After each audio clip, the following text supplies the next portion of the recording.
Today, Senior Wealth Advisor Leslie McCormick is here with us to share exciting news. She's co-authored a book, and as you are a listener from a woman's perspective, you are among the first to hear about it. So good morning, Leslie.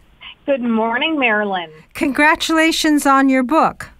Thank you very much. I'm really excited about it. What's the title? The title is Bank on Yourself: Why Every Woman Should Plan Financially to Be Single, Even if She's Not. That sounds intriguing. So what is it actually about?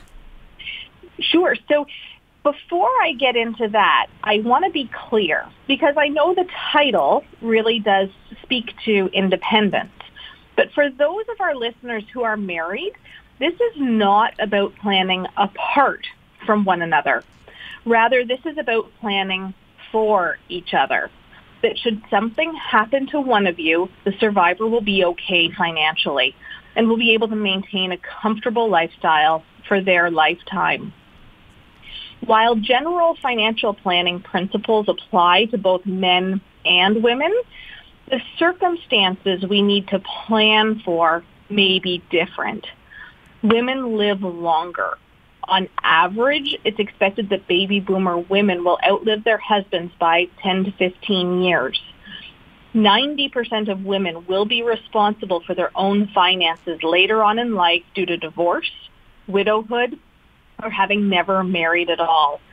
And yet, for what is close to being an inevitable circumstances that most will face, so few plan for it. What so many women have found out the hard way is that not only is there a very steep learning curve if you are unexpectedly forced to take the financial reins, but being single translates to lower income. 5 years after becoming a widow, women report a 40% drop in income. The loss of your spouse's government benefits can reduce household income by up to $20,000 a year. Survivor benefits for work pension plans are often 40% less than your spouse's pension. Not only are pensions reduced, but you lose the ability to income split, meaning a retired single person's tax bill is higher. Practically speaking, yes. For married couples, we want to plan for a long, healthy, active life together. But it is essential to also ensure that should life have different plans in store for us, and you don't both live to 95, but rather one of you outlives the other, that the survivor will be okay. And it isn't just dollars at issue. In practice, I've seen the difference in the emotional experiences of women who've engaged in household financial management and decision-making as a couple versus the experience of women who haven't been financially engaged and find themselves on their own again. If you're on your own again and having to figure out the finances, we certainly can help and have lots of experience doing so. But ideally, and the hope with this book is that we encourage everyone to be involved along the way. You don't have to drive the financial bus, but you certainly have to be involved in the conversation about where you're going and how you're going to get there. Losing a spouse is one of the most significant emotional events a person can face. Adding financial stress to emotional stress results in feelings of being overwhelmed and anger at being left in this situation. This book is written to help women gain confidence in their financial position, be informed about where they stand financially today, and help them achieve financial independence, whether they're single today or may find themselves single again in the future. And don't just listen to me about why this topic of being part of the financial conversation is so important, but listen to women who've been through it themselves.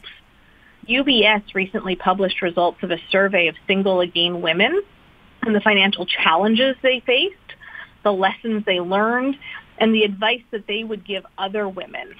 And that survey found that 64% of widows surveyed blame themselves for not being more financially involved before losing their spouse. 97% of those who found themselves single again due to divorce or widowhood advise women to educate themselves about finances. Bank on Yourself: Why Every Woman Should Plan Financially to Be Single, Even If She's Not, is a book written for women by women. Regardless of your starting place, single, married, recently divorced or widowed, it will help build your financial IQ. We go beyond the numbers and empower women to be informed about their finances and protect themselves. The book features inspirational stories from women who participated in our focus groups, who have overcome challenges and achieved financial success, details how to create a vision and a plan for your future, and offers practical strategies for turning wealth into a lifetime of income.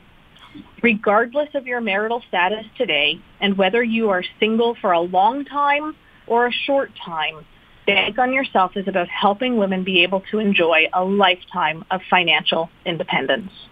Well, achieving financial independence is a positive, and it's probably an imperative for women who definitely are on their own for whatever circumstances. I'm looking forward to reading your book, Leslie.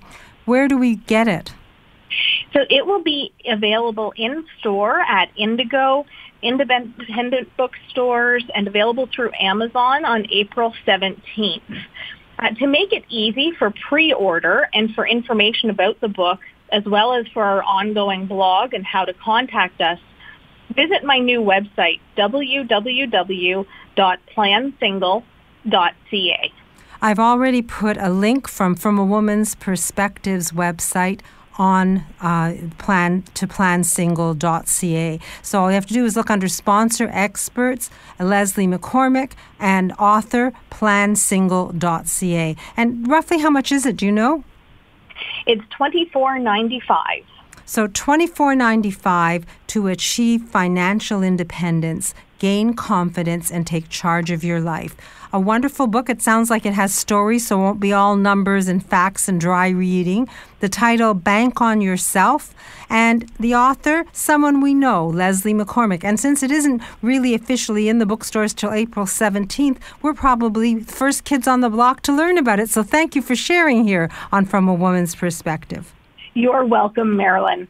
So I hope that you'll join us again and continue to give us tips so we can plan single and be prepared for whatever the future brings. And coming up now, we're going to take charge of our health with advice from Dr. Betty Rosendahl of Thornhill Naturopathic, Dr. Vivian Brown, author of A Woman's Guide to Healthy Aging, and we're going to get tips and happy stories from your team so you'll be empowered from a woman's perspective right here on Zoomer Radio.